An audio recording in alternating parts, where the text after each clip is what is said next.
హరే శ్రీనివాస. భాగవత పద్యము 8. నీ పాదాబ్జము బ్రహ్మ పూజ్యము కదా, నీ సేవ సంసార సంతాపధ్వంసినియౌ కదా.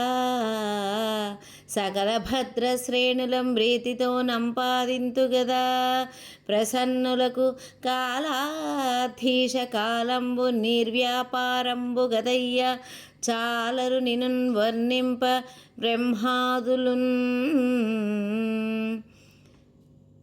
భావము: ద్వారకా నగర వాసులు శ్రీకృష్ణుణ్ణి స్తుతించిన విషయం ఈ పద్యంలో చెప్పబడింది. పద్మముల వంటి నీ పాదాలు బ్రహ్మచే పూజింపబడినాయి. నిన్ను సేవించడం చేత సంసారంలోని సంతాపాన్ని పోగొట్టుకోగలుగుతాము.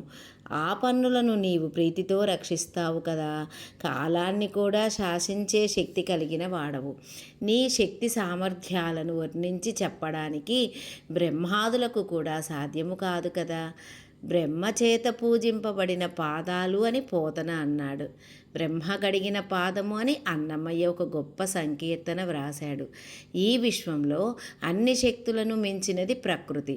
అటువంటి ప్రకృతి కాలానికి లోబడి ఉంటుంది. అంటే ఆయా కాలాలలో ప్రకృతి కాలానికి అనుగుణంగా ఉంటుంది. చలికాలంలో చలి, ఎండాకాలంలో ఎండ, ఇలా కాలానికి అనుగుణంగా ప్రకృతి ఉంటుంది. అటువంటి కాలానికి కూడా అధిపతి భగవంతుడు. జై శ్రీకృష్ణ.